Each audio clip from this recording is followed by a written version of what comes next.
Hello, friends. We are interested in the geography of our views, so please like and write in the comments from which city are you watching us, and were there loud stories of betrayal in your city? Share your stories with us. Maybe the next betrayal story will be from your city. And we start. Jake Reynolds stood at the workbench in his workshop, wiping his oily hands on a rag that smelled of gasoline and old sweat. It was Friday, the end of the work week, and the air in the garage hung heavy, like a wet blanket, a mixture of dampness from Route 71 and the dust that had settled on everything around it. Ohio is always like this in April, gray, sticky, smelling of earth and exhaust fumes. He's 38, but his back was already aching, as if he'd spent his whole life carrying bags of cement instead of fixing rusty pickup trucks. He rubbed his lower back, looking at the scattered tools, wrenches, screwdrivers, a couple of old spark plugs that he promised himself to throw away a week ago. It's time to change the mattress, the thought flashed, although he knew that it was not the mattress. It was a matter of life, which was dragging him down, like an old engine with burnt-out pistons. He was a simple guy, that's what my mother said until cancer took her 6 years ago. "You have a good heart, Jakey," she liked to say, sitting on the porch of their small house with a mug of weak coffee. Maybe it was good, but fate didn't particularly spare this heart. He finished school somehow. He didn't even consider college. Why, if his hands already knew how to disassemble a carburetor or change a timing belt? In a town like theirs in Littleton, where everyone knew everyone, that was enough. He fixed cars, paid bills, sometimes went with the guys to Joe's bar to drink beer and listened to the old guys argue about football. Nothing heroic, nothing special, just life. Emily was waiting at home. Well, as I waited, I was probably sitting on their squashed sofa, staring at the phone. They had been married for 10 years, since she, a 25-year-old teacher's college graduate, came to Littleton to teach literature at a high school. Back then, she was like sunshine. Long brown hair, a smile that made Jake's knees shake, and a habit of dragging him on picnics to the lake, even though he was always grumbling about mosquitoes eating him alive. They got married a year after they met modestly in a local church with plastic glasses of champagne and Aunt Emily, who got drunk and tried to dance with the pastor. Then it seemed like it would be forever. Now their marriage was like an old Chevrolet from a workshop. It seemed to run, but it creaked, smoked, and was about to stall. Quiet dinners with defrosted lasagna from Walmart, occasional conversations that ended mid-sentence, and no fire. Jake couldn't remember the last time they laughed together. Maybe 2 years ago, when he spilled sauce on his shirt and she teased him about being a walking disaster. Or 3, when they were watching some stupid Christmas movie and she fell asleep on his shoulder. His memory was confused and it infuriated him. He noticed something was wrong a couple of months ago. First, the little things. Emily stopped asking how her day was. She used to find out everything: how he fought with Bobby Henderson about his always breaking Dodge, or how Mrs. Clary brought him a pie because he fixed her old Toyota for half the price. Now there is silence. She nodded, looking at her plate, or did not answer at all. Then the weekend on business began. "I'll go see Marge," she said, referring to her friend who also worked at the school. She took the bag, kissed him on the cheek coldly, as if out of habit, and left. She came back late, around 10 or even 11, and she didn't smell like herself. Not cigarettes, not wine. Jake would have noticed. Something alien, light, like someone else's cologne or soap from someone else's house. And also this damn phone. Emily didn't let go of him now. She used to leave it on the kitchen table, and Jake would sometimes take it to check the weather or order pizza if their old laptop was glitching. Now the phone was always with her, in her jeans pocket, in her hand, under the pillow. And every time Jake walked into the room, she quickly turned him face down or put him out of sight. Once he caught her doing this, she was sitting on the sofa, smiling at something, her fingers running across the screen. I saw him, shuddered, and put the phone under the pillow. "What's so funny?" he asked then, trying not to sound suspicious. "Yes, meme," she said, too quickly, and immediately stood up, leaving for the kitchen. "Memchick." Jake nodded then, although something stabbed inside. He wasn't the type to rummage through other people's things or make a scene, but that smile of hers soft, warm, not for him stuck in his head like a thorn. It was the same today. He entered the house, brushing mud off his shoes at the threshold. The living room smelled of her shampoo vanilla and something floral and the slightly burnt pizza she had apparently heated up. Emily sat on the sofa, legs tucked, phone in hand. The light from the screen reflected in her eyes, making them brighter than they had been in years. "You're late today," she said without looking up. The voice is even, but with a slight note of irritation, as if he distracted her. "Yes, Bobby brought his Dodge again," Jake muttered, throwing his jacket onto a chair. "Carburetor, as usual. Will this guy ever buy a new car, or will I just die under it?" She chuckled, not a laugh, but just a sound for the sake of decency. The fingers continued to tap on the screen. "Everything is fine?" he asked, not knowing why. Maybe he wanted to hear at least something real. "Yeah," she nodded curtly, and she smiled, again to this damn phone. Jake walked into the kitchen and opened the refrigerator. The door creaked, as it always did when he pulled too hard. Inside are a couple of cans of Miller, the remains of lasagna under film, half a bottle of ketchup. He took the beer, pulled the ring, the hissing cut the silence. He took a sip, looking out the window at their small yard. The fence was askew last summer when a storm knocked down an old pine tree, but we never got around to fixing it. Behind the fence is the neighbor's house, where old man Thompson always mowed the lawn, even if the grass didn't grow. Ordinary life. Only for some reason she no longer seemed like his. Emily's smile was in her head. When was the last time she smiled at him like that? He tensed, trying to remember. Maybe when he brought home that stupid toaster from the sale, and she said he, for once, bought something useful. Or when they visited her parents in Cincinnati, and he accidentally stepped in dog shit, and she laughed until she cried. Damn, he couldn't remember. And it was scary. "Are you going to see Marge again tomorrow?" he shouted, trying to sound casual. The beer was cold in my throat, but my insides were still burning. "Yes, she has. Some kind of project she needs help," she answered. The voice trembled just a little for a split second, but Jake noticed. He always noticed such things, although he didn't show it. "I see," he muttered, although nothing was clear. Marge. 3 Saturdays in a row. He wasn't a genius, but he wasn't an idiot either. Or maybe he was an idiot for not wanting to believe what was already creeping into his head like smoke from under the hood. He finished his beer, crushed the can, and threw it in the trash. Metal clinked against plastic, louder than he expected. Emily didn't even turn around. Jake stood in the middle of the kitchen, listening to the ticking of the old wall clock, a wedding gift from her mother. The arrows showed the beginning of 11. Usually by this time they would have gone to bed, but today he did not want to sleep. I couldn't. The night dragged on slowly. He lay in their creaky bed, staring at the ceiling. The leak stain in the corner, a memory of the rainstorm the year before, seemed larger than usual. Emily was sleeping next to her. Her breathing was even, almost silent. Her hair was scattered across the pillow, and in the darkness she looked younger, almost like the girl who had once made him blush just by looking at him. But now her face was alien beautiful, but distant, like a stranger in a crowd at a gas station.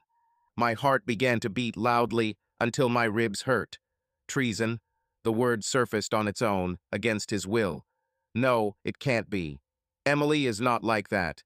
She reads Shakespeare to the children, baked cupcakes for school fairs, and cried when their cat ran away 3 years ago. But this weekend, this phone, this smile. Jake clenched his fists under the blanket. He didn't want to believe it. I couldn't. But doubt had already taken root, and it was growing. Her phone was on the nightstand on her side. A faint blue light blinked a notification.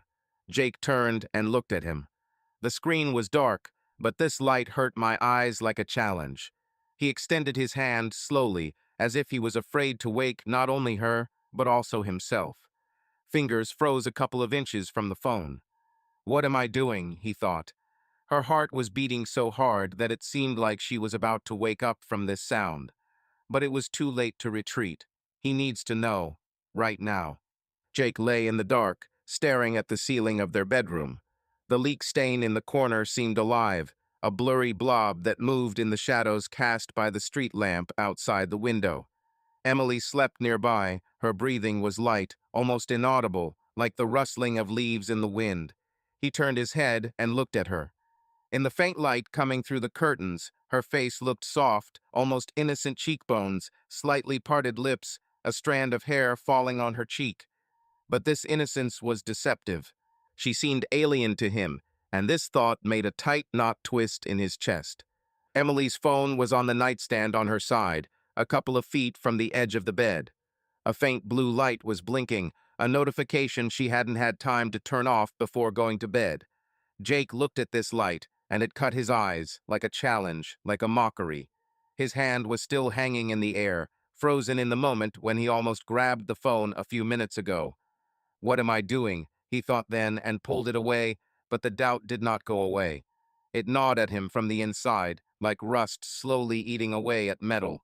He didn't want to be that kind of man. I didn't want to rummage through her things, spy, suspect. His father, old Roy Reynolds, once told him, "Jakey, if a woman needs to be tested, it's not your woman." Father knew what he was talking about. He found Jake's mother with a neighbor when Jake was 12, and after that their family fell apart like an old barn in the wind. Jake then swore to himself that he would never become like his father, always drunk, always angry, always looking for someone to blame. But now he lay here in his own bed and felt that oath coming apart at the seams. Emily stirred in her sleep, muttered something inaudible, and turned on her side, her back to him. Her t-shirt, an old one with a faded Ohio State logo, had ridden up, revealing a strip of skin above the waistband of her pajama pants. Jake looked at her, and his head was spinning. 10 years, 10 damn years. They went through everything: the loss of his mother, her miscarriage in the second year of marriage, endless quarrels over money, which was always not enough. And all this time he thought that they were together, that they were a team. Now what? She smiles at the phone, goes to Marge, and he lies there and wonders who she really is. The blue light blinked again. Jake clenched his fists under the blanket, his nails digging into his palms. If I don't look, I'll go crazy, he thought. This was not an excuse, but a fact. Doubt had already taken root, and it grew with each of her excuses, with each smile that was not intended for him. He should know. Right now. He sat up slowly, trying not to crack the springs of the mattress. The bed was old, bought at a crossroads for $100 before the wedding, and it creaked like hell if you moved too hard. Emily didn't move. Jake exhaled quietly, almost silently, and extended his hand to the nightstand. His fingers trembled, like those of a boy who is reaching into someone else's pocket for the first time. He froze, looking at the back of her head. If she wakes up, what will he say? Just checking the time. Nonsense. She won't believe it. But she was sleeping, and this was his chance. The phone was cold to the touch, smooth as a river stone. Jake took it, carefully, with 2 fingers, and brought it to him. The screen lit up a screensaver with their cat, a fat red guy who ran away 3 years ago. Emily then cried for a week, and Jake promised to find him, although he knew that there was no chance. He entered the password 0614, their wedding day. She hadn't changed it since she bought this phone, and for some reason that pricked him even more. If she is so open, why hide all this? There is nothing unusual on the main screen. Icons for weather, mail, a calendar with her school notes. But at the bottom, among the rarely used applications, he noticed something new: a black icon with a white S. He frowned. This is not Facebook, not Instagram, not her stupid farm games. He tapped the icon, and the application opened. Shadow Chat. The title hit the nerves. Chat? What other chat? The screen loaded and correspondence appeared in front of it. The name at the top is simply Shadow. Jake froze, his breath caught in his throat. He scrolled up, quickly, fingers sliding along the glass. The messages were short, but each one hit like a hammer to the temple. "You are amazing today," Shadow wrote 2 days ago. "Thank you, you're fine too," Emily answered. Wink emoticon. "I can't wait to see you," yesterday at 11:14 p.m. "Me too." Soon is her answer with a heart. Jake clenched his teeth until his jaw ached. He scrolled further. The messages became hotter, more frank. "You drive me crazy," wrote Shadow the day before yesterday. "You have no idea what I'll do to you," is her response, with a damn laughing emoji. "Blue Moon Motel, Saturday, 8 p.m. Will you be there?" This was today, at 17:32, right before he came home. "Definitely," she replied at 5:45 p.m. Red heart. Jake looked at the screen, and the world around him narrowed like a tunnel. The Blue Moon is a cheap motel 20 miles from Littleton, off the old Columbus Road. He knew this place truckers and couples who had nowhere else to go stayed there. He was once repairing a truck there when the owner, a fat guy with an eagle tattoo, complained about tourists who always forgot to pay. And now Emily was going there, with some kind of shadow. He squeezed the phone so hard the plastic creaked. Everything was boiling inside rage, pain, shame. He imagined her there, in this dirty room with a sagging mattress, with some bastard who wrote to her, "You're amazing." "Hi, Emily." His wife.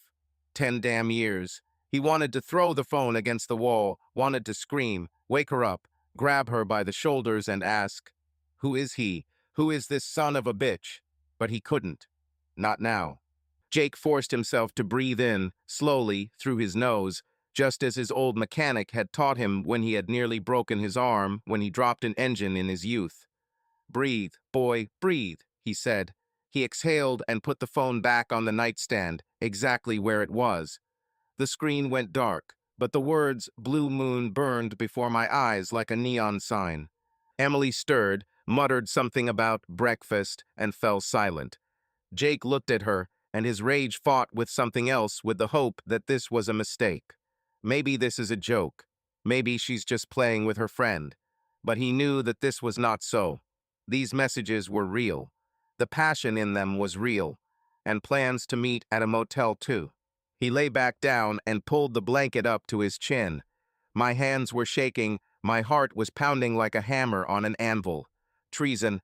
The word was now not just spinning in his head, it cut into him like a knife. He had suspected before, but now it was real. He had a name, Shadow. He had a plan Saturday, Blue Moon. And he had a rage that he could barely contain. Jake closed his eyes, but sleep did not come. Instead, he saw her laughing, with the phone in her hands, leaving for someone else. He didn't know what to do next, but one thing was clear. He wouldn't give up without a fight. Not now. Not after everything. Jake woke up with a heaviness in his chest, as if someone had been sitting on him all night, pressing him to the bed.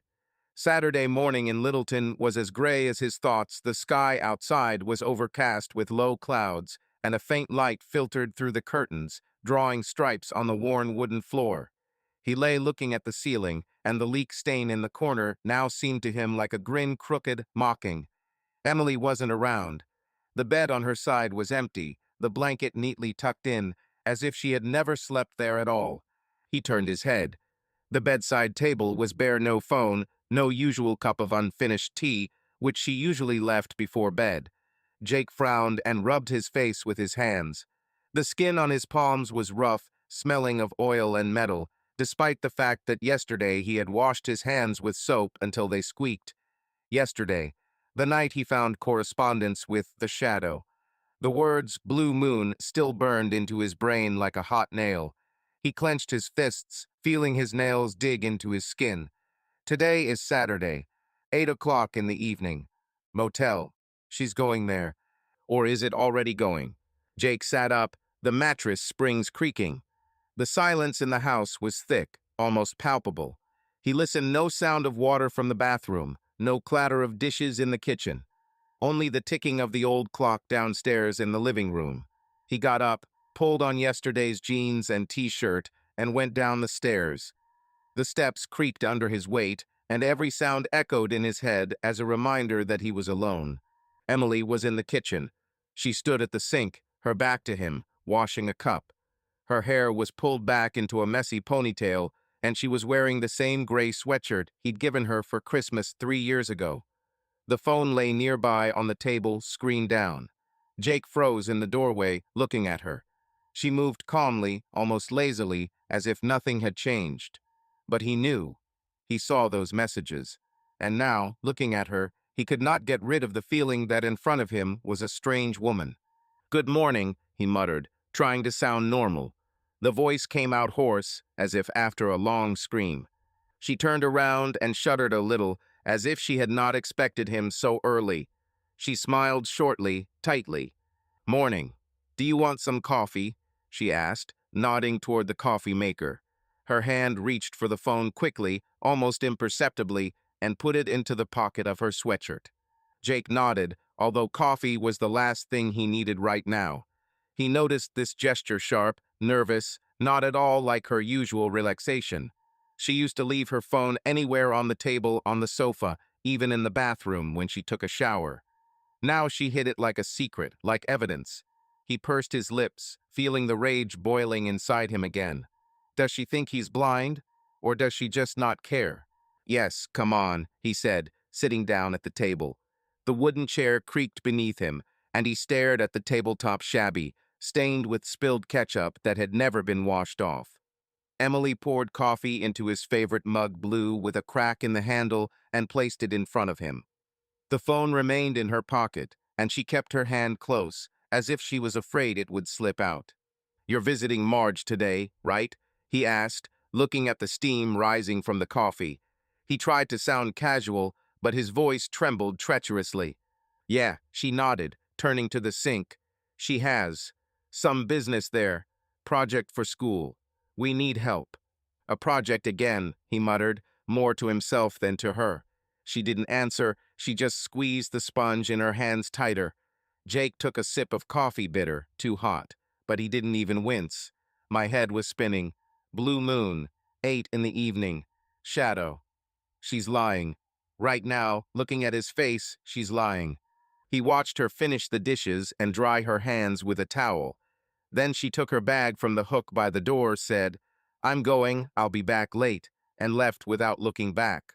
The phone remained in her pocket, clutched by her hand like a treasure. Jake sat listening to the front door slam and her old Hyundai starting up in the driveway. The tires rustled on the gravel and everything went silent. He was left alone with a mug of coffee and an empty house. His hands shook as he put the mug on the table.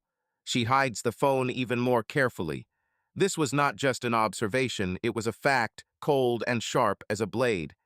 Previously, she could forget him in the kitchen all day, but now he was with her like a second skin. And this lie about Marge is a school project.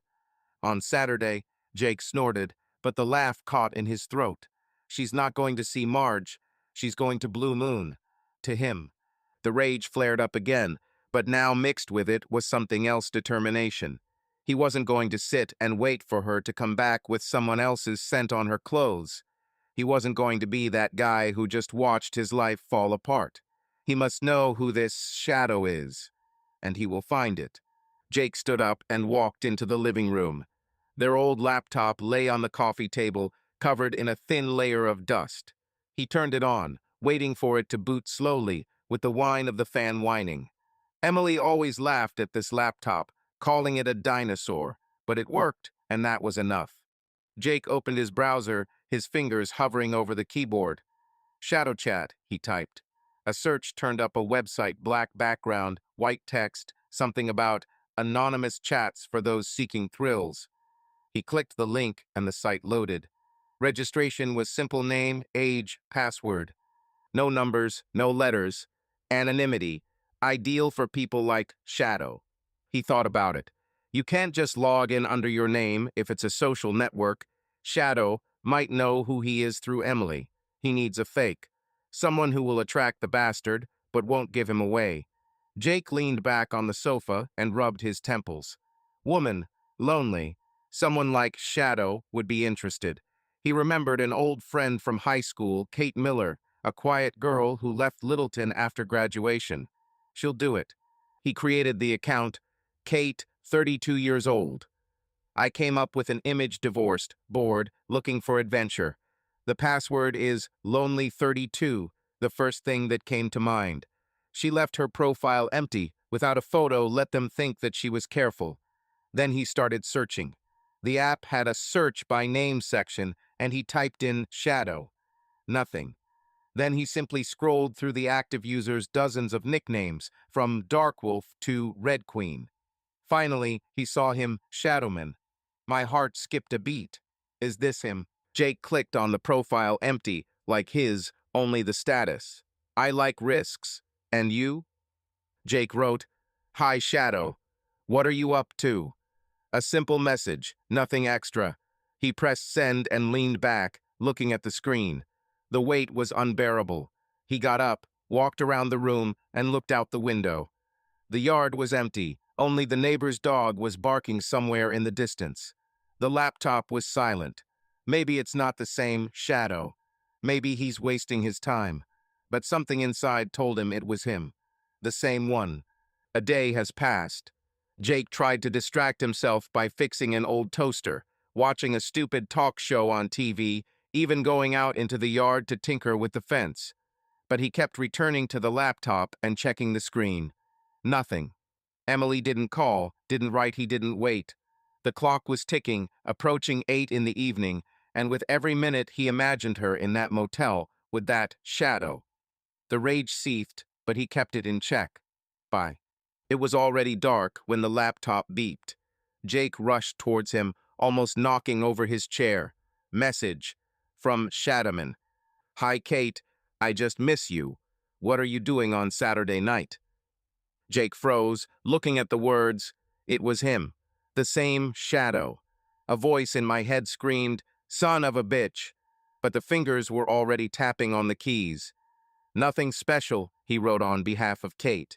And you? He pressed send and his heart started beating faster. The game has begun. Jake sat on the sagging sofa in the living room, staring at his laptop screen. The light from it reflected in his eyes, making them brighter than they had been all day. It was already dark outside. Saturday evening in Littleton was quiet. Only the neighbor's dog was still barking somewhere in the distance, and the wind was moving the branches of the old maple tree in the yard. The clock on the wall ticked, showing the beginning of 7. Emily left in the morning, leaving her, I'll be back late, and since then there has been no sound from her. Jake didn't call her, he didn't want to, and he didn't know what to say. All he knew was in those messages, Blue Moon, 8 p.m., Shadow. And now he was waiting for a response from this bastard, pretending to be Kate, a lonely 32-year-old woman he made up to catch him. The laptop beeps and Jake jumps, nearly spilling the beer he was holding. Miller's can was already warm. He opened it an hour ago, but still didn't finish it. A new message from Shadowman flashed on the ShadowChat screen. Jake clicked on it, and the words popped out before his eyes like a punch to the gut. Hi, Kate. I just miss you. What are you doing on Saturday night? Jake squeezed the can so hard the aluminum cracked. It was him. The same Shadow. A voice in my head screamed, Son of a bitch. But he forced himself to exhale, slowly, through his nose. He wrote back on Kate's behalf. Nothing special. What about you? His fingers trembled as he pressed send. He leaned back on the couch, looking at the screen as if it were an enemy. The game had begun, and he had no intention of losing. The answer came in a couple of minutes. Jake leaned forward, feeling his heart pounding in his ribs. Shadowman wrote, I love the thrill. Are you ready to take the risk? Jake froze, rereading the words. Thrilling sensations. Risk. It was like a mockery, like a spit in his face. He imagined Emily reading the same messages, smiling at the bastard through the screen. Hi, Emily, with her soft voice and habit of humming to herself while she prepares dinner. He clenched his teeth, feeling his jaw ache. What to answer? He must be careful to maintain the image of Kate, lonely, curious, but not too pushy. He typed, Depends on what you're suggesting. I'm up for adventure. I pressed send and waited, rubbing my neck where the muscles were stiff from tension. Shadow answered almost immediately, I like you, Kate. Do you have fantasies? I think that 2 people are boring, but 3 people are another matter. Jake almost dropped the can. 3 of us. He reread the message, feeling the blood rush to his face. This bastard offered Kate a threesome, and if he wrote that to Emily, he clenched his fists, his nails digging into his palms. My thoughts started spinning. Emily in the motel with Shadow and someone else laughing, undressing, forgetting about him. He got up and walked around the room, trying to get rid of these pictures. The floorboards creaked under his boots, and each step resonated in his head like the blow of a hammer. He returned to his laptop and forced himself to sit up. "Breathe, boy," he said to himself, repeating the words of the old mechanic from the workshop. "We need to keep playing." He typed, "Three of us, you say? Interesting. With whom else?" The answer went away and Jake waited, looking at his watch. 6:45. There was just over an hour left until 8, and he felt time compressing around him like a vice. Shadow replied, "I have a friend. She's hot. You'll like it. We could meet today. Blue Moon Motel, 8 p.m. Are you in?" Jake stared at the screen, and the world around him narrowed to these words. Blue Moon, 8 p.m. Same place, same time as in correspondence with Emily. His fingers froze over the keyboard, and everything in his head was confused. Girlfriend, is this Emily or someone else? He pictured her walking into the motel room, bag slung over her shoulder, wearing the gray sweatshirt he'd given her. And next to her is this Shadow, grinning, with his hand on her waist. And someone else, a third Shadow, without a face, without a name. Fury flared, hot and blind. He wanted to break the laptop. He wanted to scream. He wanted to go to this damn motel right now and shake the soul out of this scumbag. But he clenched his fists and forced himself to breathe. If he snaps, he'll ruin everything. He should know more. Gotta catch him. He wrote, "Sounds tempting. Tell me about your friend." I sent it and waited, feeling the sweat running down my back, although the room was cool. Shadow replied after a minute. "She's beautiful, with dark hair, likes to have fun. We already agreed with her, so we decided quickly, Kate, it's going to be hot." Jake reread this, and everything inside sank. Dark hair, Emily. Is this her, or is he just going crazy? He remembered her in the morning, a careless ponytail, a sweatshirt, a hand hiding the phone. She went to Marge, but he knew that was a lie. And now Shadow was calling him her to the same motel at the same time. Coincidence? The hell with it. He stood up and walked around the room again. My thoughts were confused, but one thing was clear. He had to be there. Not as Jake, but as Kate. He must see it with his own eyes, Emily. Shadow, this friend. He wrote, "I'll think about it." Where exactly in Blue Moon? I sent it and waited, looking at the screen like a bomb ready to explode. The answer came quickly. "Number 12, at the far parking lot. Come at 8, don't be late. We're waiting for you." Jake leaned back, feeling the blood pounding in his temples. Number 12, 8 p.m. He looked at his watch, 6:55. Time to decide. He could go there, pretend to be someone else, take them by surprise, or stay here, sit and wait until his life falls apart completely. He clenched his fists, looking at the laptop. Shadow was waiting for Kate, and Jake was waiting for the truth. He stood up and grabbed his jacket from the hanger by the door. The keys to his old Ford were on the shelf. He picked them up, feeling the metal cool against his palm. Blue Moon was 20 miles away, half an hour's drive if you drove. He didn't yet know what he would do when he got there, but one thing was for sure. He wasn't going to sit idly by. The game of cat and mouse had begun, and he was willing to risk everything to win. Jake drove his old Ford down Highway 71, gripping the steering wheel until his knuckles turned white. The engine growled like a hunted animal, and the tires hummed on the cracked asphalt. Outside, the window flashed dark fields and rare lanterns illuminating the roadsides. The interior smelled of gasoline and old leather, and on the passenger seat lay a worn baseball bat with the words "Louisville Slugger" faded on the side. He took it from the garage before driving away, not really thinking about why. Just grabbed it, as if she could give him control over what he was about to do. Now, looking at her, he felt everything boiling inside: rage, fear, hope, everything mixed into one tight lump. The clock on the dashboard showed 7:42. There were 10 minutes left before the blue moon, if you didn't slow down. He stepped on the gas, and the speedometer needle moved past 70 miles per hour. The road was almost empty, only a couple of trucks flashed in the distance, and a lone sedan overtook him at the turn. Jake didn't turn on the radio and didn't want any distractions. The words of Shadows from Shadow Chat were spinning in my head. Number 12 at the far parking lot. Come at 8, don't be late. We're waiting for you. And correspondence with Emily. Blue Moon Motel, Saturday, 8 p.m. Coincidence? No. It was too accurate, too real. He remembered her in the morning, a gray sweatshirt, a careless ponytail, a hand hiding the phone in her pocket. I'll go see Marge, she said, and left without looking back.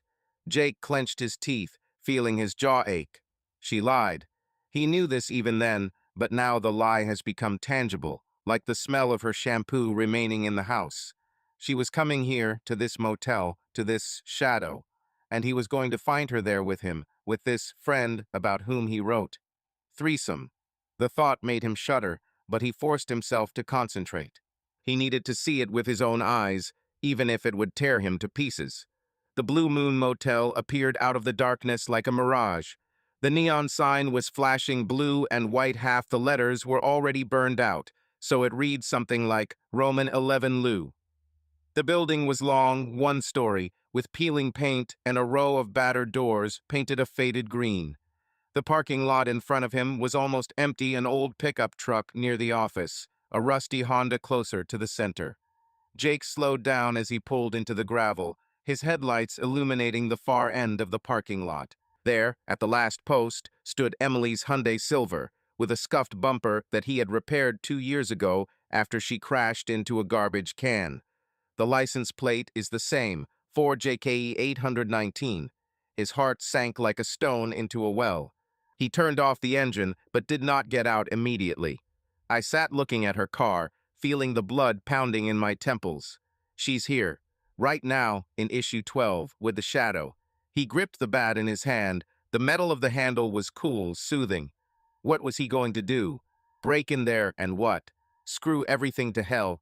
Make her explain herself. He didn't know, but he could no longer sit here and guess. Jake got out of the car, slamming the door louder than he intended. The gravel crunched under his boots as he walked toward room 12. The motel was quiet except for the faint hum of the television coming from the office and the wind rustling trash against the fence. The door of number 12 was at the end of the row, with peeling paint and a rusty number nailed crookedly. The light came through the curtained window, and the shadows moved inside, fuzzy but alive. Someone was there. 2, 3.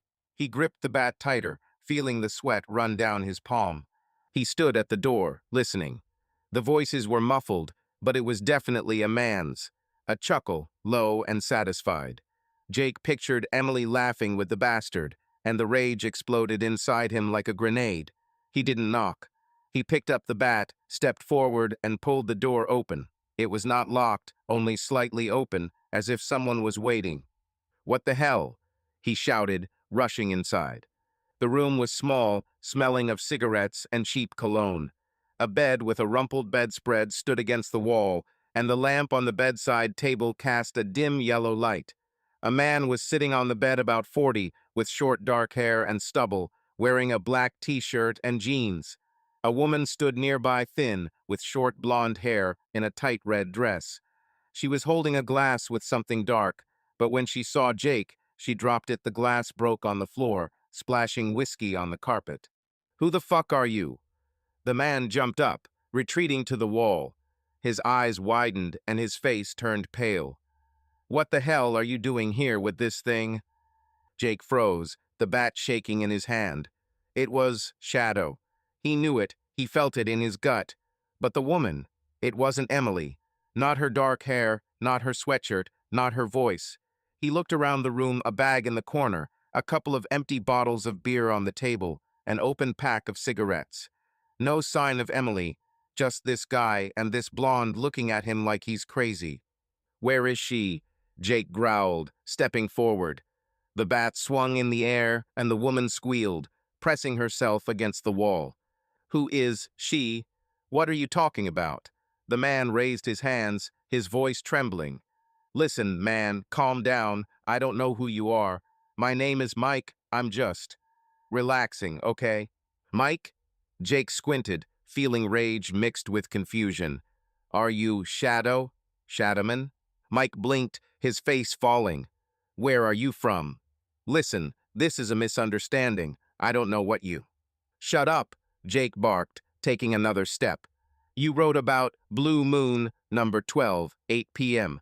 About my friend. Where's Emily? Emily? What is Emily like? Mike retreated further, leaning against the nightstand. I'm here with Rebecca. We just... Look, I don't know any Emily. Jake turned to the woman. She was trembling, pressing her hands to her chest, her eyes full of horror. Are you Rebecca? He asked, his voice hoarse.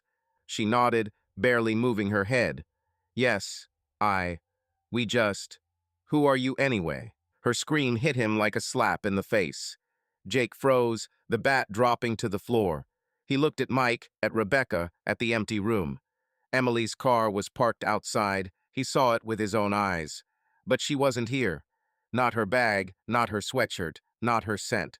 Only this Mike Shadow and this Rebecca scared to death. His plan was collapsing like a house of cards, and he did not understand what was happening. You wrote to her, he said, looking at Mike. I saw the messages. Blue Moon, 8 p.m. You called her here. Who is her? Mike almost shouted, his voice breaking. I only wrote to Kate, some chick from the chat. She said she would think about it, and that's it. I don't know any Emily, I swear. Jake blinked. Kate. He was Kate himself. He wrote this from a fake account. But then, where is Emily? Why is her car here? He stepped back, feeling the floor disappear from under his feet. Everything he had built, the suspicions, the plan, the rage collapsed in one moment. He didn't know where the truth was and where the lie was. You're lying, he muttered, but his voice sounded weak and uncertain. I'm not lying. Mike raised his hands higher. Listen, man, I don't know what your problems are, but this is not for me. Go away, please, just go away. Rebecca sobbed, hiding behind Mike. Jake looked at them, a pathetic couple in a cheap motel, terrified of his bat and his anger. Emily wasn't here, and he didn't know what to do next. He turned around and walked towards the door, the bat dragging along the carpet. Mike shouted something after him, but the words were drowned out by the noise of blood in his ears. Jake burst into the house, slamming the door so hard that the old coat rack at the entrance shook. The baseball bat remained in the car. He had thrown it into the back seat when he left the Blue Moon, and now its outline loomed in his memory, a reminder of his failure. The clock in the living room read 9:17, and the silence in the house was thick, almost sticky. He kicked off his shoes, not caring that the dirt from the soles was smeared onto the rug, and walked into the kitchen. His hands were still shaking from anger, from confusion, from everything at once. He opened the refrigerator, grabbed a can of Miller, tugged at the ring, and took a long swig. The beer was cold, but it didn't help. Everything inside was burning. Blue Moon played in my head like a broken record. Emily's car in the parking lot, number 12, Mike Shadow, and Rebecca screaming, "Who the hell are you?" He expected to find Emily, wanted to see her there, with this bastard, so that everything would become clear. But she was not there. Only Mike, scared out of his wits, and the blonde in the red dress, who looked at him like he was a psycho with a bat. His plan had failed, and now he didn't understand what was happening. If Emily wasn't at the motel, then where is she? Why was her Hyundai parked there? And who the hell is Shadow, if not that Mike? Jake put the can on the table and rubbed his face with his hands. The skin on his palms was rough, smelled of oil and sweat, the smell of the workshop, which he carried with him like a tag. He walked into the living room and fell on the sofa. The laptop was still open. The Shadow chat screen glowed faintly. Correspondence with Shadow on behalf of Kate looked at him like a mockery. Number 12, near the far parking lot. Come at 8, don't be late. He snorted, but the laughter caught in his throat. He went there, burst in like a fool, and what did he get? Nothing. Only Rebecca's scream and emptiness in her chest. The door slammed again quietly, almost imperceptibly, but Jake tensed. Steps in the corridor, light, familiar. Emily. He straightened up, his heart pounding. as if he were standing at number 12 again with a bat in his hands. She walked into the living room, bag slung over her shoulder, the same gray sweatshirt as in the morning. His hair was a little disheveled, but his face was calm, too calm. "You're home," she said, throwing her bag on the chair. The voice is even, with slight fatigue, as if after a long day. She looked at him and smiled at the corner of her lips. "I thought you were still tinkering in the garage." Jake stared at her, feeling the words get stuck in his throat. She behaved as if nothing had happened. It was as if there was no shadow, no motel, no lie. He clenched his fists, his nails digging into his palms. "No, I finished early," he muttered, trying to sound normal. "Where have you been?" "Marge," she answered with a shrug. She walked to the sofa and sat down next to her, but not close. There was a foot of empty space between them. "Helped with this project for school. It took a little longer." "It took a long time," he repeated, looking at her. Her phone was sticking out of her sweatshirt pocket, the corner of the screen peeking out. She didn't pull it out or put it on the table like before. "I kept it to myself as a secret." "Yes, you know how it is," she said, rubbing her neck. "Children, lessons, everything. Marge is always coming up with something big, and then I'm carrying boxes of paper." Jake nodded, although everything was boiling inside. Boxes of paper. Saturday evening. He saw her car at the Blue Moon, a silver Hyundai, the same one that he had repaired 100 times. But she sat there, looking at him with that tired smile and lying to his face. Or not. He didn't know what to believe anymore. "Tired?" he asked, watching her. She nodded, stretched, and the phone shifted slightly in her pocket. Her hand immediately went on top, pressing him. "Yeah, I'm exhausted. I'll go take a shower, okay?" She stood up and looked at him. "Are you okay? You look kind of, I don't know, tense." "It's okay," he lied, forcing himself to smile. "It's just a long day." "Well, rest then," she said and walked towards the bathroom. Jake listened to the door slam and the water turn on, but his gaze was fixed on the bag on the chair. Telephone. She took it with her to the bathroom. Previously, she left it anywhere, but now she carries it around like a talisman. This was another crack in his already shaky confidence. He stood up and went to the bag. The water roared in the bathroom, muffling his steps. He didn't want to do that again, go through her things like a thief. But he should have known. He carefully opened the bag and looked inside: keys, wallet, a couple of pens. There was no telephone. She really took it with her. Jake exhaled, feeling rage mixed with despair. She hid it even more carefully, and it was not just a habit. It was the fear of what he would see. He returned to the sofa and waited. The water in the bathroom stopped running after 20 minutes, and Emily came out, wrapped in a towel, her hair wet, drops falling on the floor. The phone was in her hand. He noticed it as soon as she entered. "Are you not going to bed yet?" she asked, stopping in the doorway. "No, I'll sit for a while," he answered, looking at her. "And you?" "I'll go to bed," she said, yawning. "Tired as a dog. Good night, Jake." "Calm down," he muttered, and she went into the bedroom, leaving him alone. She took the phone with her. He saw how her fingers squeezed it as she walked up the stairs. Jake waited until the footsteps died away, until the creaking of the bed confirmed that she had lain down. Then he stood up and quietly walked into the bedroom. Emily lay on her side, her back to him, her breathing already slowing. The phone was on the nightstand, screen down. The blue light was blinking a new notification. He froze, looking at him. His heart started pounding as if in front of door number 12. He had to check. Again. He took the phone and entered the password 0614, their wedding day. The screen lit up and he opened Shadow Chat. Correspondence with Shadow has been updated. New message sent at 8:32 while he was at the motel. "Where are you? I was waiting for you at the Blue Moon. I still want to see you." Jake reread it, feeling a chill creep up his spine. 8:32. He was there, in room 12, with Mike and Rebecca. Emily wasn't there, but Shadow was waiting for her. He scrolled up, checking old messages. The same Blue Moon, 8 p.m., the same passionate words. But something was wrong. He peered at the text. The style seemed different. Previously, Shadow wrote briefly with emoticons, as in his correspondence with Kate, "I love risk. And you?" Now the phrases were longer, without emoticons, almost formal. And the time is 8:32. Emily was somewhere else, but not at the motel. Then who wrote? He checked old messages. One from yesterday at 7:15 m. "You're driving me crazy."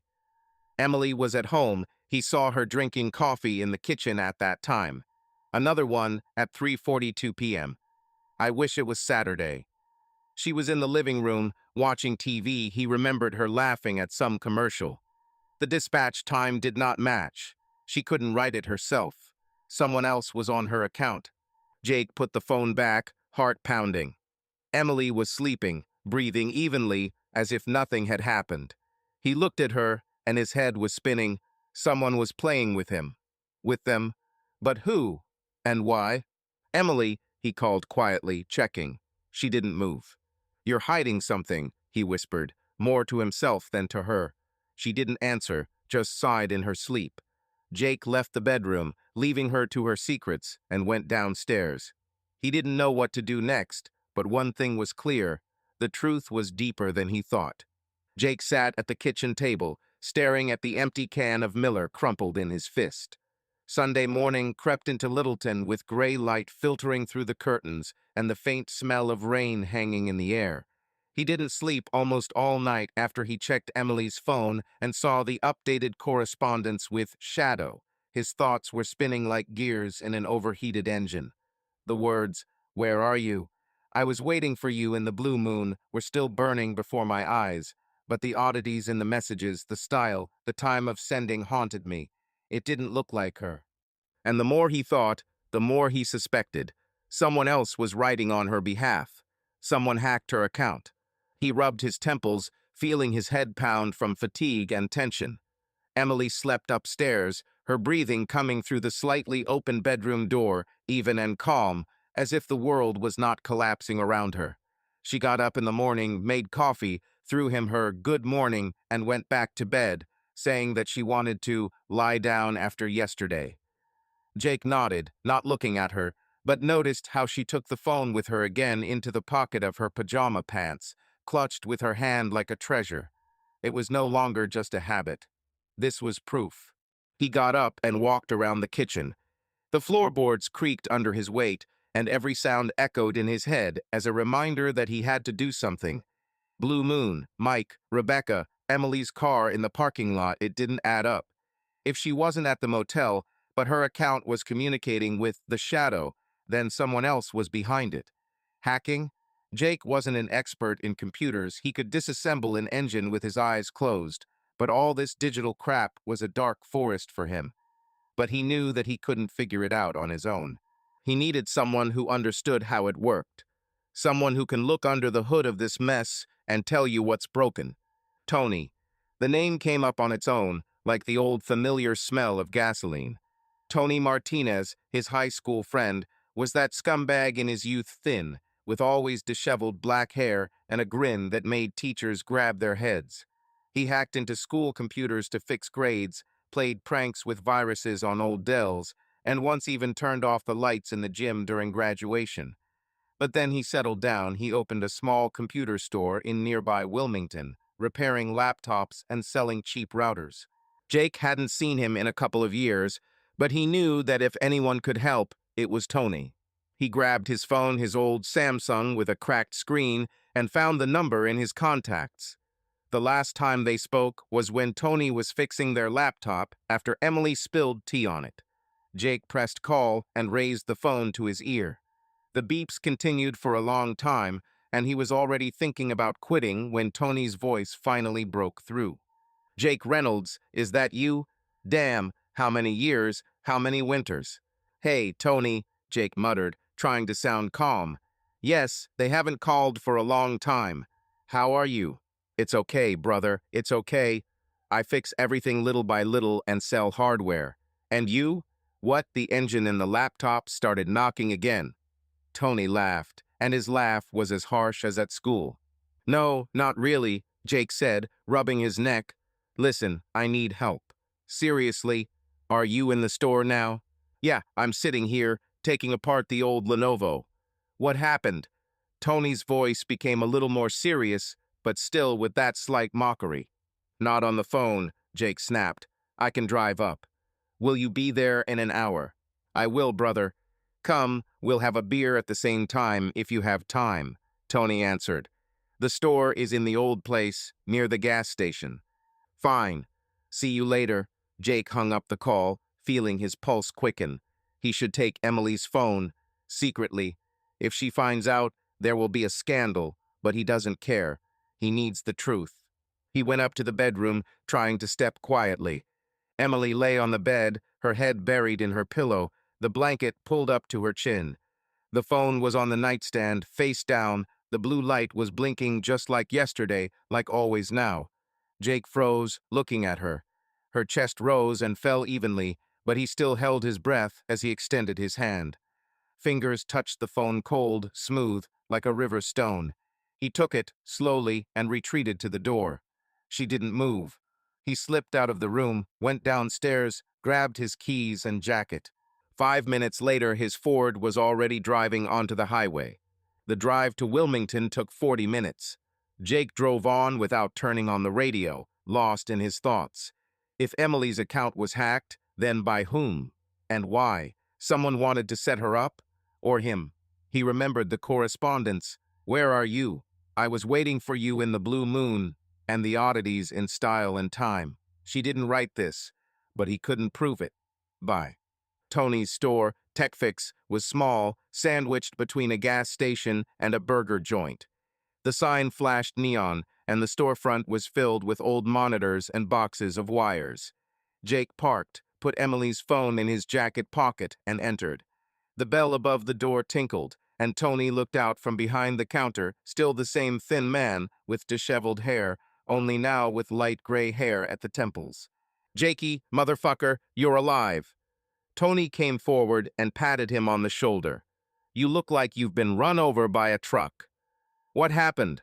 Hi, Tony. Jake forced a smile, but it came out crooked. Listen, I really need your head. There is a problem. Come on, lay it out. Tony nodded to the chair at the counter and sat down himself, crossing his arms. What, someone is spamming you with viruses? Or did Emily spill tea on the keys again? Jake sat up and rubbed his hands on his jeans. Not really.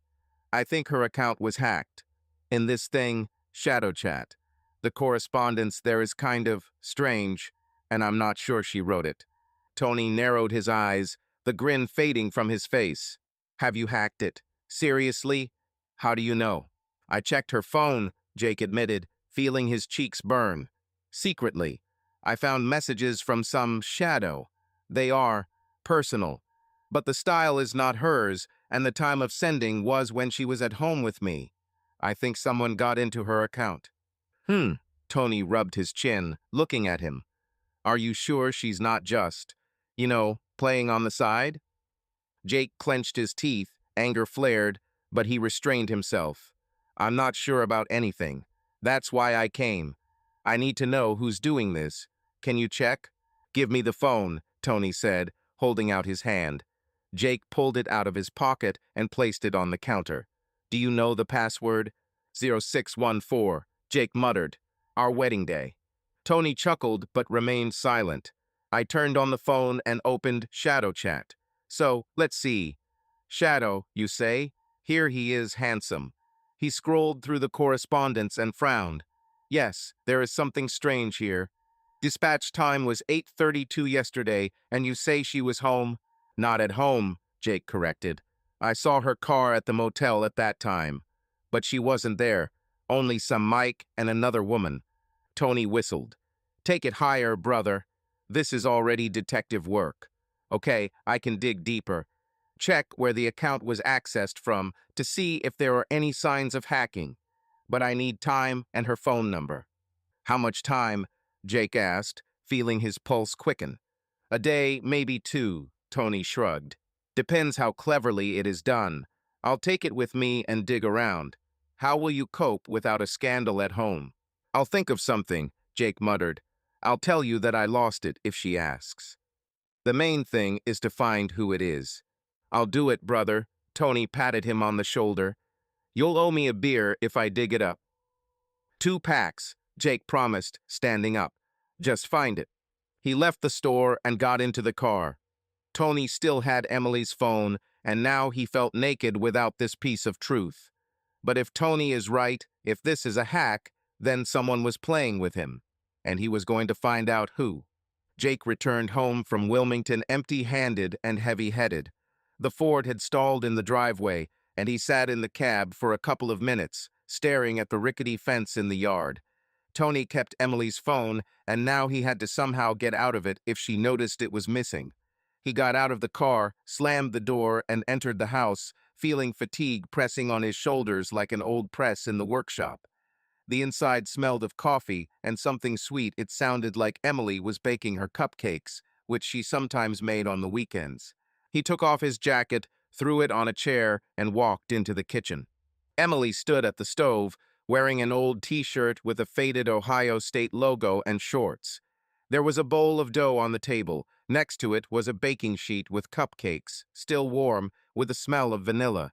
She turned around, noticing him, and smiled softly, without tension, as if yesterday's motel and shadow did not exist. "Oh, you're back," she said, wiping her hands on a towel. "Where were you? I thought you were in the garage." "I was on business," Jake muttered, trying to sound casual. He sat down at the table and took a muffin, although he didn't feel like eating. "I had to pick up something." "I see," she nodded, turning to the sink. "I decided to make some cupcakes and take my mind off things. Marge was so crazy yesterday, her head was spinning." Jake nodded and took a bite of the cupcake. Dry, slightly burnt, she had never been much of a baker, but she tried. He looked at her, feeling how everything inside was shrinking.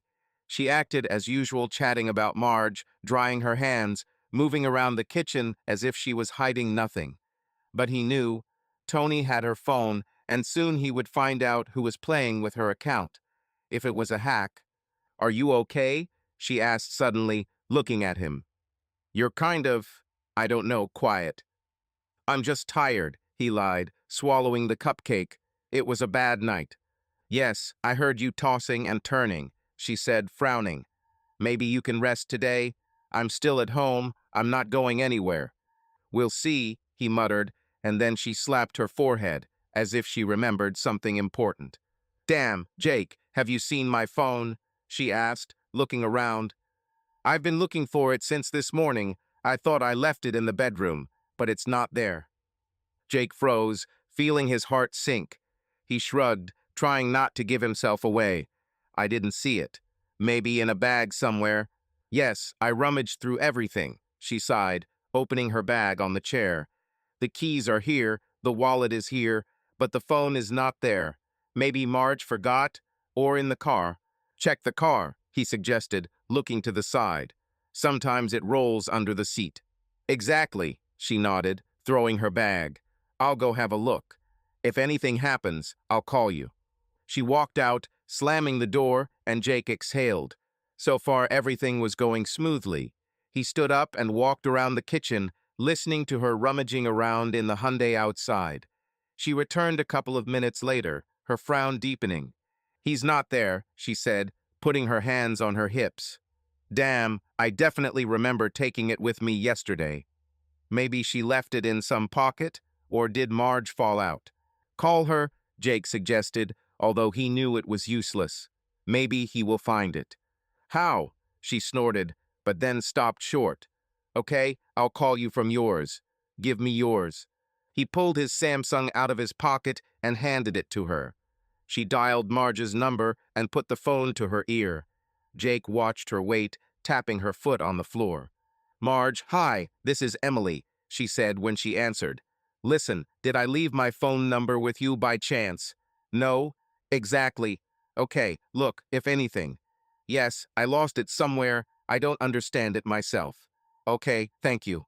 She hung up the call and returned the phone to him. Not hers. Damn, where could I put it and forget it? He was with me this morning, I'm sure. "Maybe under the sofa," Jake suggested, feeling the sweat running down his back. or in the bathroom.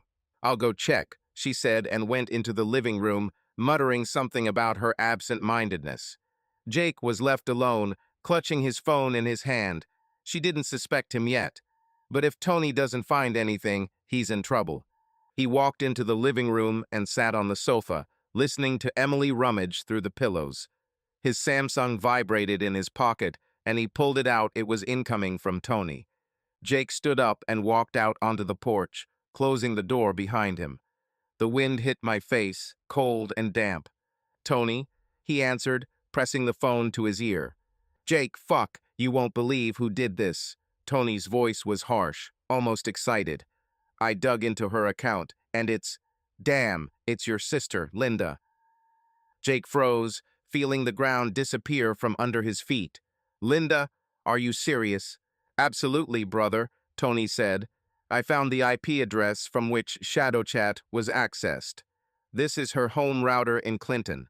Plus, I checked the logs she got into Emily's account 3 months ago, changed the password, and then returned the old one so that no one would notice. She wrote all these messages to Shadows." "Linda," Jake repeated, his voice hoarse. His sister, 36 years old, single, no children, lives alone in a small house half an hour from Littleton. He remembered her thin, with short brown hair, always with a sour expression, as if life owed her. She worked in an insurance office, led a quiet life, but was always strange when it came to him and Emily. "Why does she need this?" he asked, more to himself than to Tony. "I don't know, brother, but she's clearly not happy with you," Tony chuckled. "I found a couple more traces. She Googled how to hack social networks and even watched adult films. This is her, £100. Jake clutched the phone, remembering. Linda never loved Emily. At the wedding, she sat in the corner, barely spoke, and then told him, "I hope she doesn't break your heart like Mommy did." Petty grievances, the way she snorted when Emily boasted about her new job, or how angry she got if Jake didn't call her for weeks. "You're all about your wife now," she said one day when he refused to go to her for the weekend. I was jealous. For years. Their marriage, their life, the fact that he had at least something, and she had emptiness. "You are sure?" he asked, his voice trembling. "As in, the sun will rise in the morning," Tony answered. "I can give you a full report if you want. But this is Linda. What will you do?" "I don't know yet," Jake muttered. "Thank you, Tony. Will you return the phone?" "I'll bring it tomorrow," he said. "Hold on, brother, and don't forget the beer." Jake hung up the call, looking out over the yard. Linda, his sister. He remembered her caustic remarks. "Emily is too good for you. Don't forget who your real family is." She's been wearing this envy like an old jacket for years, and now it seems she's decided to strike. But why is it so difficult? Why Shadow? Why a motel? Emily walked out onto the porch, interrupting his thoughts. "Jake, who were you talking to?" she asked, frowning. "I never found the phone. Maybe in the garage?" "With Tony," he replied, hiding his phone. "We were just chatting. Check the garage if you want." "Okay," she sighed and went back. Jake looked after her, feeling the truth pressing on him. Linda, his sister, and now he had to decide what to do about it. Jake sat on the living room couch, Emily's phone clutched in his hand. Tony brought it in the morning. He jumped in his beat-up Jeep, put the device in a bag marked Tech Fix, and left, leaving the last word, "Keep your beer cold, brother." Now the phone lay in Jake's lap, cold and smooth, like evidence he didn't know how to use it. Tony's call from yesterday was still buzzing in his head. Linda, his sister, had hacked Emily's account. I envied their marriage, their life, and decided. What? Destroy everything? Jake rubbed his temples, feeling fatigue mixed with anger. He had to give Emily the phone, but first he wanted to understand what she knew about ShadowChat. Emily was in the kitchen. He could hear her rattling dishes, humming something under her breath. Sunday dragged on slowly, the gray sky outside promised rain, and the smell of cupcakes still hung in the air, although the baking sheet had already cooled. She looked for the phone all day yesterday, turned over the sofa, the garage, even called Marge again, but to no avail.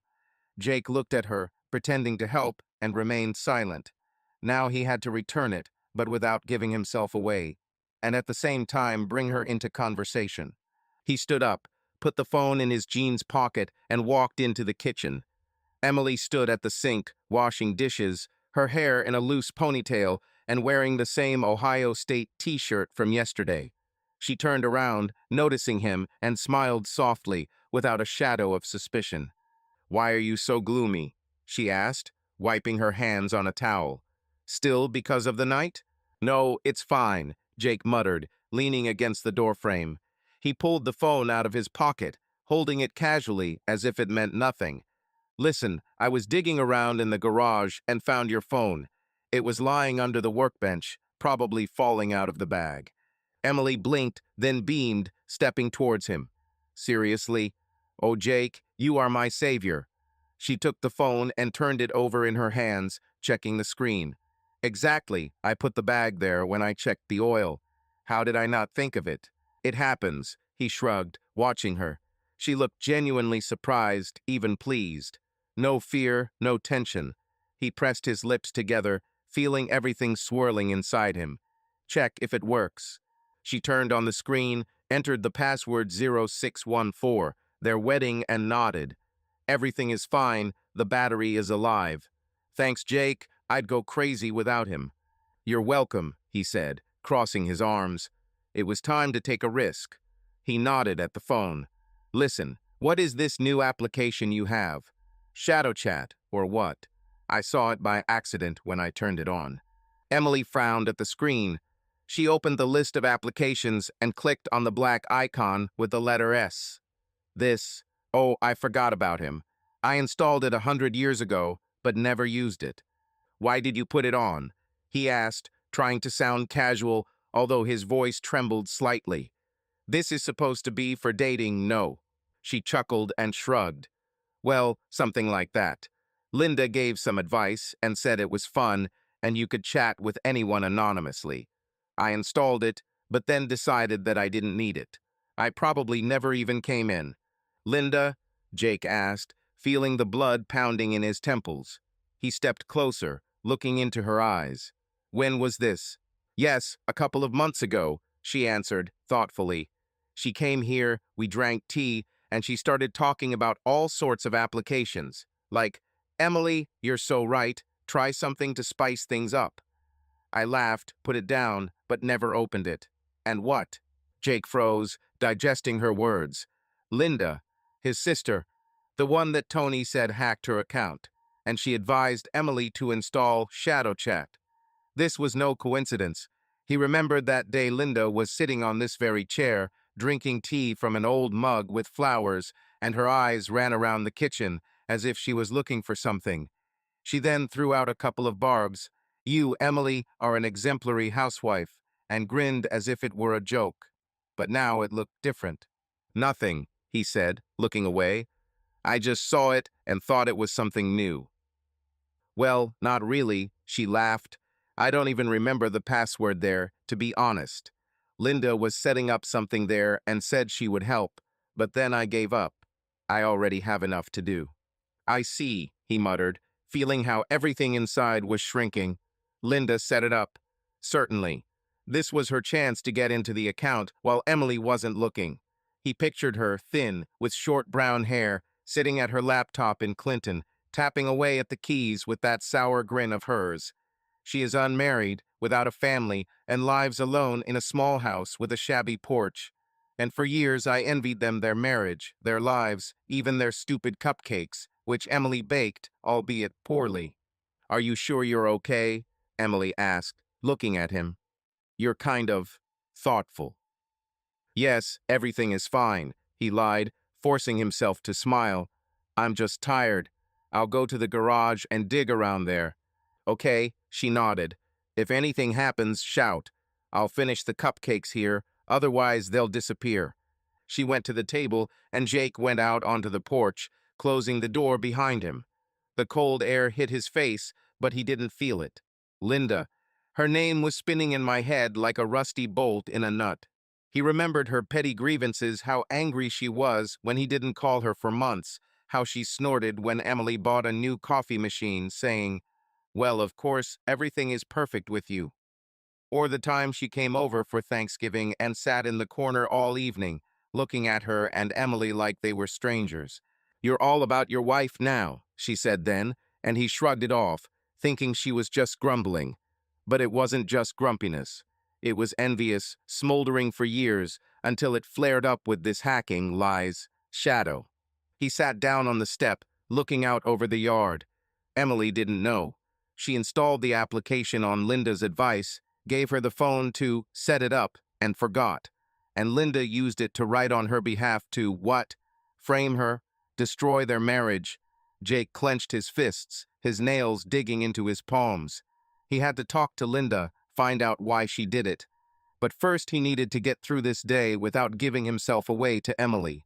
The door behind her creaked, and Emily looked out. "Jake, are you coming? I've made some tea if you want." "Yes, now," he answered, standing up. "I'm just breathing air." "Well, look, it'll cool down," she said and went back. Jake looked after her, feeling the truth pressing on him. Emily wasn't lying. She didn't know about the shadow. She didn't know about the motel. But Linda knew, and now he had to decide how to deal with it. He entered the house and closed the door. Emily sat at the table, holding a mug of tea, and smiled at him. "Sit down, otherwise the tea will really get cold." "Okay," he muttered, sitting down opposite. He took the mug and took a sip, but couldn't feel the taste. Linda, her shadow now hung over them, and he did not know how to drive it away. Jake drove his Ford down the narrow road into Clinton, gripping the steering wheel until his knuckles turned white. The day was approaching evening. The sun hung low on the horizon, casting long shadows on the fields and rare houses along the highway. It was stuffy in the cabin. The air conditioning had been malfunctioning for a long time, but he did not open the window. He did not want to hear anything except the hum of the engine. Emily's words were spinning in my head. Linda advised. I installed it, but didn't go in. And Tony's words. This is your sister, Linda. Everything came together like gears in a gearbox, but that didn't make it any easier. Linda, his sister, the one with whom he shared his childhood, quarrels over the last piece of candy, laughing at stupid TV shows. And now this. He pulled into the driveway of her house, small, one-story, with peeling yellow paint and a shabby porch. In the yard stood her old Mazda, covered with a thin layer of dust, and next to it were a couple of pots with dried flowers. Jake turned off the engine and climbed out of the car, slamming the door louder than he intended. The gravel crunched under his boots as he walked towards the door. He didn't call her in advance. He didn't want to give her a chance to come up with excuses. It must be face to face. He knocked sharply 3 times. Silence. Then steps, light and uncertain. The door opened and Linda stood in front of him, thin, with short brown hair, wearing an old sweater and jeans. Her eyes widened, but she quickly pulled herself together, crossing her arms over her chest. "Jake, why haven't you called?" she asked, her voice trembling slightly. "Did something happen?" "It happened," he muttered, stepping forward. She stepped back to let him inside. The living room was cramped, an old sofa littered with pillows, a TV on the nightstand, the smell of coffee and something musty. He turned to her, feeling the rage boiling under his skin. "We need to talk, Linda." "About what?" She narrowed her eyes, but her fingers nervously fiddled with the hem of her sweater. "You look like I stole your car." "Not a car," he snapped. "You got into Emily's phone, in her shadow chat. I wrote on her behalf to some shadow. It's you, right?" Linda turned pale, but straightened up immediately, snorting. "What are you talking about, Jake? What shadow chat? Which shadow? I don't even know what you're talking about. Don't lie to me," he barked, stepping closer. She winced, retreating towards the sofa. "I know everything." Tony checked. "Your IP address is from this house. You hacked her account and wrote these messages." "Why, Linda? What are you up to?" She opened her mouth, closed it, her eyes darted around the room. This is some kind of nonsense, Jake. Is your Tony a detective now? Maybe he was mistaken, don't you think?" "He wasn't wrong," he growled, clenching his fists. You yourself advised her to install this application. She told me, you set up it, and then you got in there. I wrote about the motel, about the blue moon. Did she want me to think she was cheating on me? Linda swallowed. Her face contorted a mixture of fear and anger. Where did you get the idea that I— Enough, he shouted, and she fell silent, clinging to the sofa. I saw the correspondence. I was in this motel, Linda. I thought I'd find her there with some bastard. And there was another man who didn't know anything about Emily. You set it all up. Tell me the truth, or I— He stopped, feeling his voice break. He didn't know what he would do, but rage choked him. She looked at him, her eyes sparkled, her lips trembled. Then she sank down onto the sofa, covering her face with her hands. Okay, okay, it's me, she whispered, her voice breaking. I did it. Jake froze, feeling his rage collide with something else, pain, shock. For what? He asked, his voice hoarse. Why did you do this, Linda? She raised her head. Her eyes were red and wet. Because I hated it, Jake. Your marriage, your life, all of it. You and Emily are so perfect, so together. What about me? I have nothing. No husband, no children, not even a dog. It's just this house and work that makes you sick. And you were always better. Better? He asked, taking a step towards her. What are you talking about? Mom and Dad, she blurted out, standing up. They always admired you. Jake is so handy. Jake fixed the car. Jake married a good girl. What about me? I was just Linda who achieved nothing. Even after their divorce, my mother called you, and I just whined about how lonely she was. You were their pride, and I was their shadow. Jake looked at her, feeling the words cut like a knife. He remembered his childhood, how his mother praised him for the repaired bicycle, how his father clapped him on the shoulder when he took apart the old motor. Linda was nearby, but always on the sidelines. He didn't notice it then. He thought that they were just different. But now he saw that she had carried this all her life, this envy, this resentment. And you decided to destroy my marriage, he asked, his voice shaking with anger. Because of what happened 20 years ago. I didn't want to destroy it, she sobbed, wiping away tears. At first, just make a joke. I installed this app on her, thinking I'd annoy her and send her a couple of stupid messages. But then I saw how you look at her, how you live, and I couldn't stop. I wanted you to feel the same way I did, loneliness, betrayal. You're sick, Linda, he said, retreating. Do you even understand what you almost did? I almost lost her because of your games. I know, she whispered, lowering her head. I didn't want it to go that far. I hated myself, Jake, and you too. But I didn't want to, really. I'm sorry. He looked at her small, hunched over, with wet cheeks.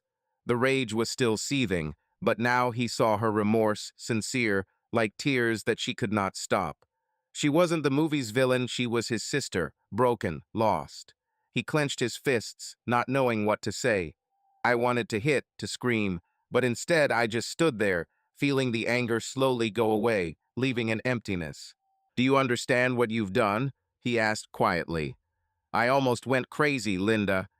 I thought she was cheating on me. I drove to this damn motel with a bat like a crazy person. I'm sorry, she repeated, looking into his eyes. I didn't think you. I just wanted you to feel the pain. But I was wrong. I'll fix everything if I can. Will you fix it? He snorted, but without malice. You've already done enough. Leave us alone, Linda. Just leave it. He turned towards the door, but her voice stopped him. Jake, I'm really sorry. You are my brother. I don't want to lose you. He froze without turning around. I wanted to say something sharp, but the words stuck. Instead, he simply nodded and walked out, slamming the door. The gravel crunched under his feet again as he walked to the car. He got behind the wheel, started the engine, but did not move. Linda. I envied him, their parents, their marriage.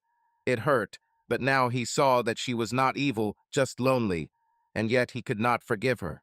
His phone vibrated in his pocket, jerking him out of his thoughts. He pulled it out. Emily. He answered, putting the phone to his ear. Jake. Her voice was quiet but firm. Where are you? I was traveling on business, he lied, looking at Linda's house. I'll be there soon. Okay, she said after a pause. We need to talk. Jake froze, feeling the cold creep up his back. About what? He asked, his voice trembling. It's just necessary, she answered. Come home, okay? Okay, he muttered and hung up the call. He looked at the phone, his heart pounding. We need to talk. These words sounded like a sentence. He thought he had it all figured out: Linda, the break-in, the lies. But now Emily was calling him to talk, and the old suspicions about betrayal, that she wanted to leave him, flared up again. Maybe he was wrong. Maybe his guesses were not without reason. He started the car and drove out onto the road, but only one question was spinning in his head. What was she hiding? Jake drove back from Clinton, gripping the steering wheel until his fingers ached. The road stretched out like a long gray ribbon. The fields on either side were drowning in twilight, and the sky over Ohio was filled with a dark, almost violet light. Linda's voice was spinning in my head. I hated it, Jake. Your marriage, your life. And her tears, wet, sincere. He was still angry, but the rage was slowly fading away, leaving a bitter aftertaste. And then Emily's call: we need to talk. These words beat in my temples like a hammer, bringing back all the old fears. Treason. Gap. He thought he had dealt with the shadow, with Linda, but now he was not sure of anything. He pulled into the driveway, turned off the Ford, and climbed out of the car. The house looked as usual: warm light from the windows, a rickety fence, the smell of rain in the air. But inside everything was different. He walked in and kicked off his shoes at the door, feeling his heart pounding. Emily was sitting on the sofa in the living room, her legs crossed, a white envelope in her hands. She looked up, noticing him, and smiled softly, but with slight concern. You're taking too long, she said, patting the sofa next to her. Sit down, otherwise I'm starting to get nervous. Jake sat down, leaving some space between them. He looked at her brown hair, slightly disheveled, Ohio State t-shirt, bare feet. She seemed so familiar, but the words, we need to talk, hung in the air like a cloud. He clenched his fists, preparing for the worst. What's happened? He asked, his voice hoarse. You called and said that we needed to talk. Yes, she nodded, looking at the envelope in her hands. I thought for a long time about how to do this, and perhaps now is the time. Jake felt a chill creep up his back. He imagined her words, I'm leaving, I have someone, I can't do it anymore. Everything he suspected from the very beginning, from those first smiles at her phone, from that weekend at Marge's. He opened his mouth to say something, but she raised her hand to stop him. Wait, give it to me first, she said, and her voice trembled. She opened the envelope, pulled out 2 sheets of paper, and handed it to him. Here, look. Jake took them, frowning. These were tickets, airline tickets to Hawaii. His name, her name, departure in 2 weeks. He reread them, feeling his brain trying to wrap his head around it. What is this? This is for us, she said, smiling wider. I saved up for them, I took part-time jobs at school, saved on everything. I wanted to make a surprise, so that we can get closer again, Jake. He looked at the tickets, then at her. Hawaii? Are you serious? Absolutely, she nodded, moving closer. I saw how we were moving away. These dinners in silence, these days when we barely speak, I was afraid that we would lose each other, and I decided that we needed a rest, something big to shake ourselves up. That's why all this, Marge's business, I worked part-time, planned, hid it from you. Jake blinked, feeling the heaviness in his chest dissolve like ice under the sun. Her secrets, the phone in her pocket, strange absences, smiles at the screen, all this was for their sake. Not shadow, not treason, buy tickets to Hawaii. He exhaled, clutching the tickets in his hands, and for the first time in weeks he felt relief, pure, almost tangible. Did you save? For us? He asked, his voice trembling. Yes, she said, placing her hand on his shoulder. I wanted it to be special. To make us feel like we are a team again. Aren't you mad that I was hiding? No, he replied, shaking his head. No, Damn, Emily, I thought. It doesn't matter what I think. This is great. Thank you. She laughed quietly, but sincerely. You thought I did something right? I've seen the way you've been looking at me lately. It's like I'm a stranger. Jake swallowed, feeling a pang of guilt. He thought about the shadow, about the motel, about Linda. But now it seemed distant, almost unreal. I'm sorry, he said, looking into her eyes. I'm just confused. Nothing, she replied, squeezing his hand. The main thing is that we will figure it out. Together. Hawaii, Jake, beach, sun, no worries. How do you like it? Sounds like a dream, he smiled, and for the first time in a long time, the smile was real. He put the tickets on the table, hugged her, feeling the warmth of her body, the familiar smell of vanilla from her hair. But Linda was still spinning in my head, her tears, her confession. He didn't tell Emily. I didn't want to. It was his burden, not hers. They sat like that for a couple of minutes, then she pulled away and took her phone from the sofa. I'll have to say thank you to Marge. She helped me with plans, covered for me when I worked part-time. Yes, tell me, he nodded, looking at the phone in her hands. Shadow Chat was still there, a black icon among other applications. He pursed his lips, deciding to take the risk. Listen, Emily, this app is Shadow Chat. Maybe you can delete it, since you don't use it. She frowned at the screen. Well, it's probably possible. I forgot about him. Linda once persuaded me to stage it, but I still didn't understand why I needed it. Go ahead, he said, trying to sound casual. Less junk in your phone. Okay, she shrugged, opened the settings, and after a couple of seconds, the icon disappeared. Ready. Now only tickets and photos from the beach. Great, he nodded, feeling another piece of tension go away. Shadow Chat disappeared, and with it Linda's trace. But the truth about her remained with him. Emily stood up and stretched. I'll go make some tea. What? Yes, go ahead, he answered, looking after her. She went into the kitchen, humming something under her breath, and Jake remained on the couch, looking at the tickets. Hawaii, new chance. He was relieved, but Linda was still on his mind, her tears, her sorry Jake. He was angry with her, wanted to forget, but he saw her repentance, her loneliness. And somewhere inside he decided that he would forgive her. Not today, not tomorrow, but over time. She was his sister, despite everything. But he won't tell Emily. Not now. It was his burden, his truth. He didn't want her to know how close they were to the edge because of Linda. Let this remain between him and his sister, a secret that he will take with him. His phone vibrated on the table, a message from Tony.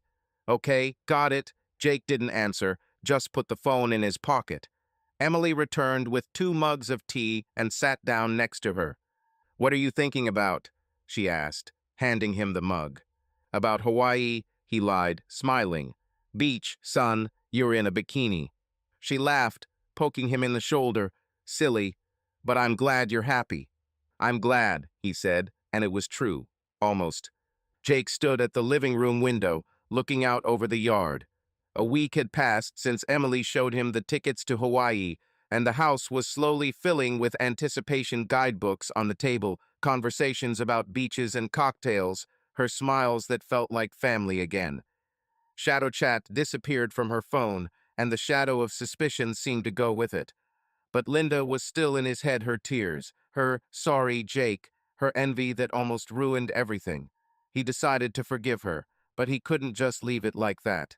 He needed to meet her again, to tell her face to face that this was the end. Not for revenge, but to close this door forever. He took the keys and threw Emily over his shoulder.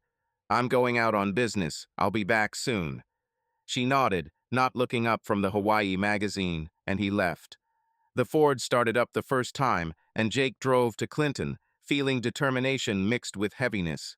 The road was familiar fields, rare houses, low sky promising rain. He didn't call Linda in advance. He didn't want her to get ready. It should be honest, without masks. He parked at her house, the same peeling yellow facade, Mazda in the yard, dried flowers in pots.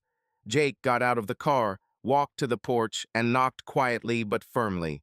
Footsteps outside the door, A click of the lock, and Linda appeared in front of him. She looked worse than last time, pale, with dark circles under her eyes, wearing the same old sweater that hung on her like on a hanger.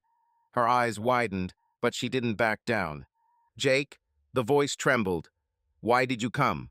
"We need to talk," he said, stepping inside without waiting for an invitation. She closed the door, crossing her arms over her chest like a shield. The living room smelled of coffee and dust, the sofa was littered with pillows, and there was an empty cup on the table. "About what?" she asked, looking at the floor. "You already said everything last time." "Not everything," he snapped, turning to her. "I thought about it, Linda, about what you did, and I want to hear from you why you think you can just apologize and forget everything." She raised her eyes, tears sparkling in them. "I don't think everything will be forgotten, Jake. I know what I did, and I'm ashamed, really. I didn't want you to suffer like that. But I suffered," he said, his voice becoming harsher. "Do you even realize that I almost lost Emily because of your games? I went to this motel with a bat, Linda. I thought she was cheating on me. And it was you." She sobbed, covering her face with her hands. "I'm sorry. I didn't think that you. I just wanted you to feel how it felt for me. Lonely, no one needs it. But I was wrong, Jake. I'm so sorry." Jake looked at her, feeling his anger flare again, but now it was cold, like metal in the rain. "You're sorry because I found out. What if not? Would you continue?" "No," she whispered, lowering her hands. Tears flowed down her cheeks, leaving wet trails. "I would stop. I already realized that this was too much. I was jealous of you, Jake, with everything you have. Emily, home, life, but I have nothing. No one." He clenched his fists, remembering her words from the last meeting about his parents, about their love for him. He had never seen it the way she did. For him, they were just family quarrels, laughter, ordinary days. But Linda saw something else him as a favorite, and herself as superfluous. And this resentment grew in her until it resulted in the shadow. "That's no excuse," he said, his voice shaking. "You are my sister, Linda. I trusted you. And you almost ruined my life." "I know," she sobbed, stepping towards him. "I know, Jake, and I hate myself for it. Please forgive me. You are my brother, the only one I have left. I don't want to lose you." He looked at her small, trembling, with a wet face. Anger fought with something else, pity, old affection. She was his sister, despite everything. He remembered how they used to build pillow forts as children, how she cried when he left for college, even though he dropped out after a month. She was a part of his life, and you can't erase it. He exhaled, feeling the rage drain away, leaving a void. "I forgive you," he said quietly. "But that's all, Linda. I don't want to see you anymore. Don't call, don't come. We'd better stay away from each other." She froze, her eyes widened. "Jake, no, please." "That's right," he snapped, stepping towards the door. "For both of us. Goodbye." He walked out without looking back. Her sobs were left behind, muffled by the slam of the door. Gravel crunched under his boots as he walked to the car. He got behind the wheel, started the engine, but didn't move right away. Emptiness washed over him, not relief, not anger, just nothing. Linda left his life, and it was right, but for some reason it hurt. He pulled out onto the road, leaving her house in the rearview mirror, like a shadow that had finally dissolved. He returned home an hour later. Emily was in the bedroom. He heard her footsteps when he entered. He walked up the stairs, feeling tired with every step. The door was slightly open, and he froze when he saw her. She stood by the bed, packing her suitcase, carefully folding t-shirts, shorts, and throwing a swimsuit in there. Her movements were light, almost dancing, and she was humming something under her breath, a strange, unfamiliar melody with sharp notes, like from an old movie.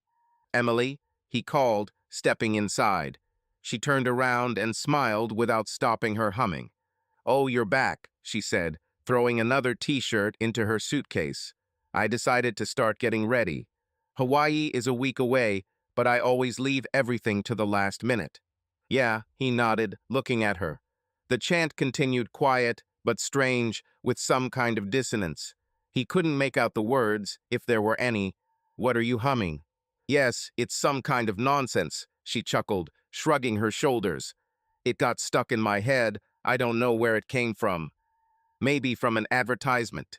Jake stood in line to board at the Columbus airport, clutching a ticket to Hawaii. Morning light streamed through the terminal's huge windows, reflecting off the polished floor. Next to him, Emily was fiddling with their carry-on luggage, a small rolling suitcase filled with shorts, t-shirts, and her favorite swimsuit, which she proudly showed him yesterday, humming something about the beach. A week had passed since he said goodbye to Linda, leaving her in Clinton with her tears and an empty house. The emptiness that remained after that meeting still hummed in him, but now it dissolved in anticipation in the noise of voices around, in the smell of coffee from the nearest counter, in her smile. "Have you lost your ticket?" Emily asked, looking at him with slight mockery. She was wearing a light denim jacket, her hair pulled back into a ponytail, and she looked younger than she had in years, almost like the girl who used to drag him on picnics to the lake. "Here it is," Jake muttered, waving his ticket. "Don't forget your suitcase yourself, otherwise we'll fly away without your bikinis." "Oh, don't remind me," she laughed, jabbing him with her elbow. "I spent half the night checking to see if I had taken everything. I even counted my toothbrush twice." He smiled for the first time in a long time, sincerely, without exaggeration. The line moved, and they stepped forward, holding hands. Her fingers were warm, slightly damp with excitement, and it was so familiar, so right that Jake felt a prick in his chest, not of pain, but of something good, long forgotten. They went through security, checked in their luggage, and now stood at the gate, looking at the plane behind the glass white, with a blue stripe along the side. The voice over the speakers announced boarding, and Emily squeezed his hand tighter. "Are you ready?" she asked, looking into his eyes. "Hawaii, Jake. We're really flying." "Ready," he nodded, feeling her excitement transmitting to him. "Beach, sun, no worries. You promised it." "I promised," she chuckled, "and cocktails with umbrellas, and no defrosted climbs." They laughed quietly, but together, and it was like music that he had not heard for years. The line in front of them cleared, and they stepped up to the counter, holding out their tickets. The flight attendant smiled, checked the documents, and waved her hand towards the ramp. Jake let Emily go ahead, watching her walk light, almost bouncing, with a suitcase in her hand. They found their seats on the plane by the window, row 17, just as she wanted. Emily plopped down on the seat, immediately pressing her nose against the glass. "Look, Jake, we're really flying. I can already see the wing." "You're like a child," he chuckled, sitting down next to her. But her delight was contagious, and he also looked out the window at the gray runway, at the people in orange vests scurrying around the luggage compartment. "You look like an old man," she teased, poking him in the side. "Relax for once, okay? We are flying to Hawaii, not for work." "Okay, I'll relax," he said, leaning back. He took her hand, intertwined his fingers with hers, and she smiled, resting her head on his shoulder. The plane shook, the engines hummed, and they rolled towards the runway. Emily squeezed his hand tighter as the wheels left the ground and the ground below began to recede. The gray fields of Ohio gave way to clouds, white and fluffy, like in children's books. "We're flying," she whispered, looking out the window. "I can't believe it." "I believe it," he answered, feeling like something inside was coming to life. Their marriage, this old Chevrolet that had been creaking and smoking for the past few years, suddenly started up again, as if someone had tightened the spark plugs and filled the tank full. He looked at her profile, her smile, and understood. She did this for their sake. Months of part-time jobs, secrets, tickets, and he almost ruined everything because of his suspicions. "What are you thinking about?" she asked, turning to him. The plane leveled off, and the flight attendant began serving drinks. "About how you pulled it off," he said, smiling. "I saved it, hid it, but I didn't even notice." "I'm a master of conspiracy," she chuckled, straightening up. "But there are no secrets now, I promise. Just sun and beach. And cocktails," he added, and they laughed again. The flight attendant approached, offered water and juice, and they each took a glass, clinking the plastic edges.